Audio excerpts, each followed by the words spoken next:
Good evening to everyone who is watching the opening event, the opening ceremony of Verzió International Human Rights Film Festival. It's our 17th edition. It's a very special edition because we are doing it fully online this year.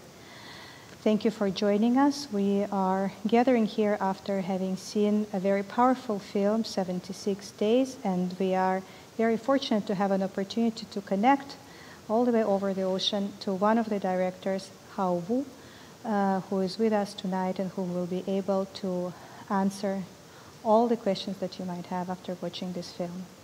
Greetings, Hao. And before I introduce you, I would like to tell to our audience that you can pose questions online, either in the Q&A box of the Vimeo streaming where you're watching it on our website, or if you're following it in Facebook, you can also put your questions into the Facebook comments, and then I'll check it periodically to see if we can turn to your questions. But I'll start with a few opening remarks. And greetings, Hao. Thank you very much for joining our follow-up discussion. We are showing your film on a very... Thank you for inviting me. Our pleasure. We are showing your film on a very special day because today at midnight, rather tomorrow, already on November 11, new restrictions are entering into force in Hungary. And as part of this policy, cinemas, museums, libraries, other public community spaces, and also universities are going to close, education goes online, and in general there's going to be also a curfew and restrictions of movement after 8 p.m. So we are experiencing a kind of second soft lockdown, and going back now to the experience of spring and seeing how it was happening in Wuhan in the very first months of the epidemic or pandemic, the moments when it was growing from epidemic to pandemia, is I think, very powerful experiences. So I'm sure that the film has emotionally touched all of us. So thank you for bringing it to us, and I'm especially happy that you're returning to the festival already for a second time. We were fortunate to screen your wonderful film, People's Republic of Desire, last year, and I hope that it's not the last visit to Verzió, and that the future ones will happen also in real time and space. But for now, thank you for connecting over the ocean. And I would like to briefly introduce you to our audience, because you have this unusual turn in your career, moving from being a technology executive and working for such large companies as Alibaba or TripAdvisor. You radically shifted to making documentaries, and very successfully also. Your award-winning films were supported by Ford Foundation, Sundance, Tribeca, and got a lot of appraisal around the world.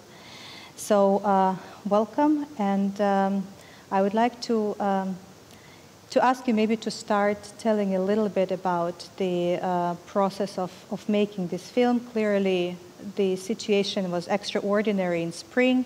Everyone followed it very closely. We were all trying to gather as much information as we could. It was very contradictory, very diverse, and sometimes also misleading, because we knew very little about the situation. But it seems that you have basically got on this project very early on as well, and also went through this road of discovery.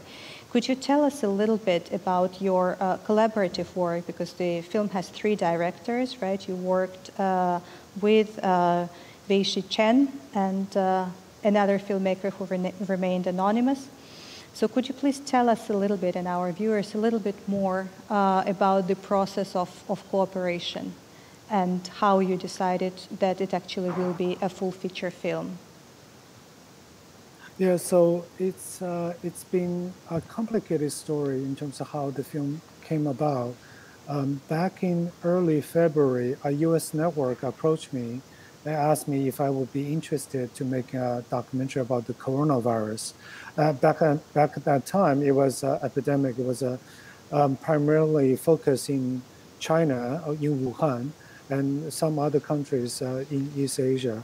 I immediately jumped on because I was in Shanghai for Chinese New Year, right around the time when Wuhan was locked down. So I witnessed firsthand, not necessarily Wuhan's lockdown, but how the entire country of China voluntarily shut down. So it was a really bizarre experience that made me question what was happening in China at that time, and also getting angry at how the government had let the situation got so out of control. So I jumped on the offer, even though later on the U.S. network dropped out of the project. So I continued with this film and finished it independently. So what I did in early February was to, first of all, reaching out to many filmmakers who had started filming on the ground in Wuhan. Some of them were filming in the hospitals, like my co-directors. Some other ones were filming inside of people's, who couldn't get a hospital bed, so who were sick from COVID but were locked inside their apartment. And some were filming volunteers. In the meantime, I also reached out to filmmakers in other countries as the coronavirus traveled to other countries, including countries like South Korea, Japan, Italy, Madrid. And in March, I actually started filming in New York myself because that's where I live. So at the very, very beginning, it was really confusing how big a scope this film should cover and how I would approach making this film. But I think in the end, I think it's basically my two co-directors' footage that provided a lot of the emotional intensity or the rawness that really bring the viewers to the front line to witness the COVID-19 and its deadly impact. So in the end, I decided to actually make the film really small to focus on the experience of Wuhan rather than, making a global story about this pandemic. It certainly became a very powerful statement, but I would like to ask you to tell us maybe a little bit about the locations where you were, or your co-directors were filming, because we are locked within these hospitals, and we see in a way how this strange routine is being established, right? In this extraordinary situation where nothing is certain, there is still a certain routine that is very much structuring the life of a hospital. Have you been shooting, or have they been shooting in one concrete location, or what we see is actually a combination of different scenes shot in different hospitals? Yeah, that's a good question. My two co-directors, they primarily shot in two main hospitals, but then there are some other scenes happening. For example, like the young mother who had baby at a completely different hospital. And then there's the children's hospital where the new baby stay in the NICU, neonatal intensive care unit. So yes, it's, but then in the end, I decided not to ID the individual hospitals because I feel like for an international audience, it doesn't really matter where at which hospital the story happened. It's primarily a story about frontline medical workers, in Wuhan.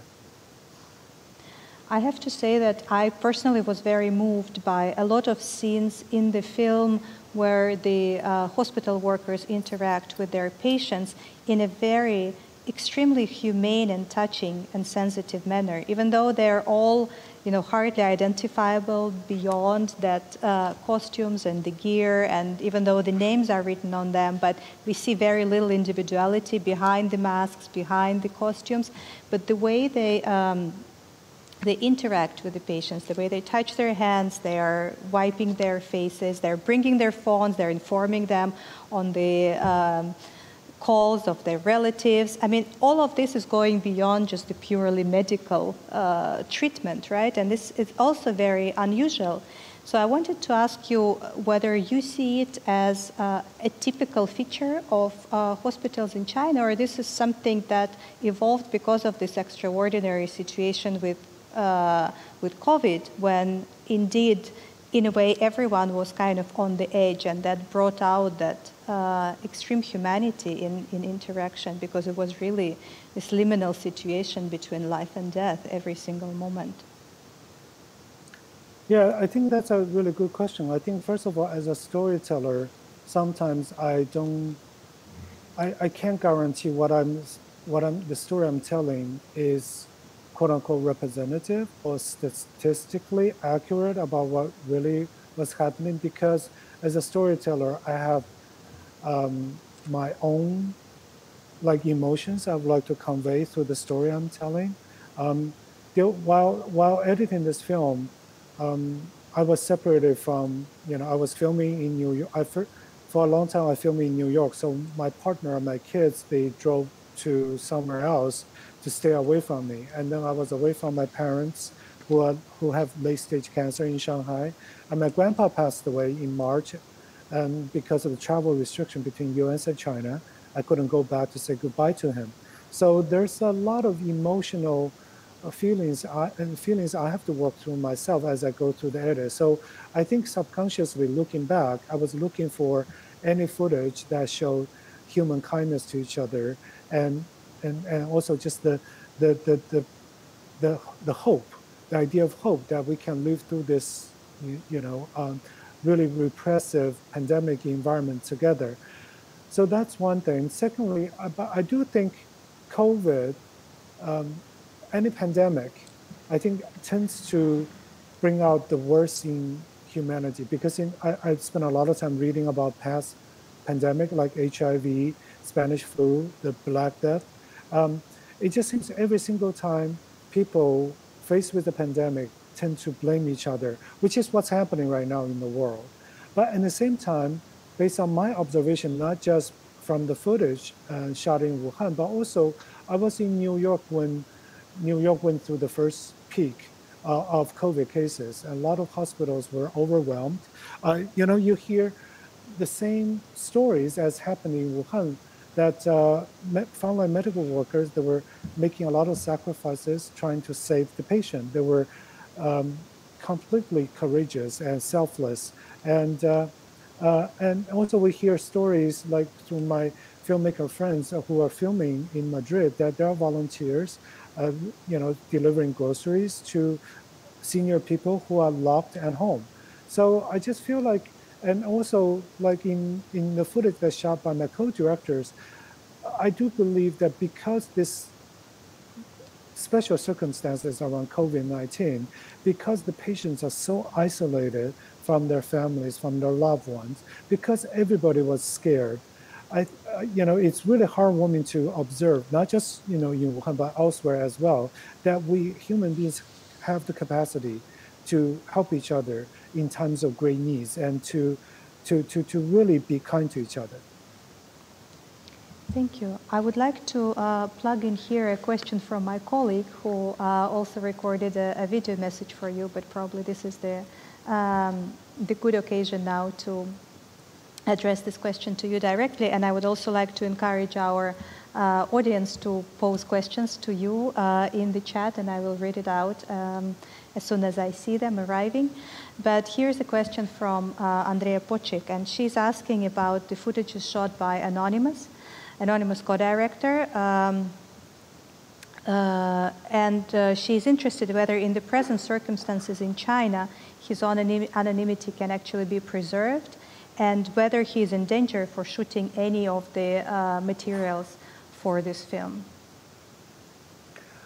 I don't think they are in danger, because during the Wuhan lockdown, the government controlled access to the hospital and limiting access to only medical workers and patients and reporters and some state-sanctioned film crews. So both of my two co-directors, they are reporters. Wei Shi works for XY China, a very commercial publication in China. He embedded himself with a medical team sent to cover Wuhan, sent to support Wuhan from elsewhere in China. Anonymous is a photojournalist working for a local publication in Wuhan. And so because he's a reporter, a lot of times as a reporter, the hospital chief will allow you to go inside a hospital and do reporting or take photos. And because COVID, at the beginning of the COVID lockdown in Wuhan, things are absolutely chaotic. So the hospital had no control, basically let them just do what they would like to do as long as it was safe for them as well as for the subject they are filming. So they didn't film without people knowing about it, but I think for Anonymous, he wanted to remain anonymous because even though we discussed this film, I told them that the way I edited this film is that it's basically really want to focus this film on the individual human experience, how we help each other living through a great unknown, a great fear in this pandemic. I don't think it's overtly politically sensitive, but at the same time, he's not sure how the government's going to respond to that, and then whether internet users in China will have an issue with him, basically filming and try to broadcast sad stories about China overseas. So he just want to be extra careful to make sure nobody, any negative feedback comes back and affect his livelihood. Right. Well, of course, misusing the footage is something that we experience regularly, and it's not excluded, of course, especially such sensitive footage can also be misused. But we get a bit of insight with the help of your answer. And here's another question from our viewers, from Anna Gerab, and she's interested in whether the team itself, the reporters themselves, or the crew that was shooting on location, how they were handling this situation, being in a highly contagious space, very dangerous for them. Were they also shooting in these full scaphanders, in this full gear? Whether any one of them was infected in the process of shooting? Could you tell us a little bit? I'm sure you have discussed the details of this day-to-day shooting on location with them. Yeah, absolutely. It was really scary at the beginning because both of them started filming early February. And at that time, even scientists didn't have enough data to truly understand how infectious or deadly this virus truly is. So that's why you see a lot of the medical workers, in addition to wearing the PPEs and the mask and the shields, they use plastic tape to tape around their gloves and any kind of opening. So that's essentially the same personal protective equipment that my two co-directors were wearing every day going inside the contamination zone. So it was really, really uncomfortable wearing those PPEs during filming because it's not very breathable. And at the same time, anytime you put on the PPE, put on the hazmat suit, you want to stay inside the contamination zone as long as possible because at the beginning of the lockdown, there was a severe shortage of PPE. So if they come out and for example, let's say use the bathroom, and then they cannot go back in again. So, my co-director, Wei Shi-chen, he came down with a fever and a very bad case of flu, like in mid-February. He was in the hospital, he stayed in a hotel by himself for like a week, and then he went to the hospital. At that time, the test came back negative, that he didn't have COVID, but we don't know because at the beginning, COVID testing was not very accurate. Thank you. Thank you very much. And we have the first question that arrived also from our viewers in the chat from Andras, and he's asking you the following. Living in New York, what do you think the similarities and differences are in China's and in the US handling of the pandemic? There are definitely certain things that are very similar. Like, I remember in March when the coronavirus arrived in New York, I was really stunned because I feel like New York was living through the same experience that, sort of like Wuhan had lived through already. For example, like the shock, population, politicians who are either ignorant of science or lying to the public about the severity of the cases. And the the lack of PPEs and the overwhelmed hospitals, the panic among the populations, and also like I mentioned before, the frontline medical workers willing to really go above and beyond to help the sick patients. So there are a lot of similarities, but obviously there are also a lot of differences as well. For example, as portrayed in the film, in China, the government eventually launched a very strong response, trying to control the pandemic. And everybody was being, as long as you are positive for the viral infection, you will be quarantined, or you will be sent to the hospital, or you'll be quarantined and monitored. There's some extensive contact tracing, neighborhood movement management to control the population movement.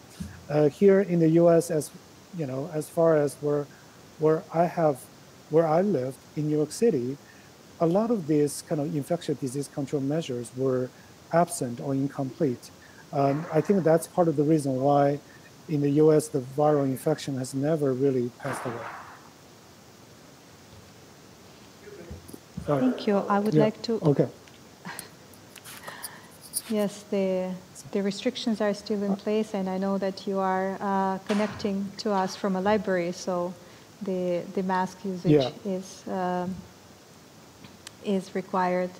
So it's fine if we continue with the mask on. We can hear you well like this as well, and and I would like to just encourage everyone. You need to relocate. Sorry, they're telling me the library is closed.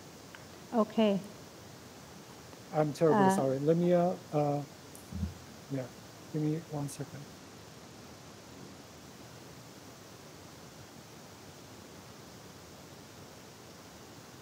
Oh, I'm so sorry that the So we have to round up right now because the library is closing. Yeah. Okay. Yeah. Well, I would like to thank you for this very intense discussion and all the details that you've shared with us. And I just would like to encourage all the audience to pose questions via Dialog, which you will receive in a video message. And then hopefully you will be also able to connect later and answer the questions that remained unanswered right now. And I would like to thank you once again very much for bringing us this powerful film. And I'm looking forward to meeting you in person at the future Verzió festivals. Thank you very much, Hao. And all the best. Definitely, thank you so much. Yeah. Stay healthy and stay well. Okay. All right. Thank you. I'm terribly sorry about this. Okay. Thank you. No, bye. Thank you for connecting. Bye-bye. Yeah. All the best. Bye-bye.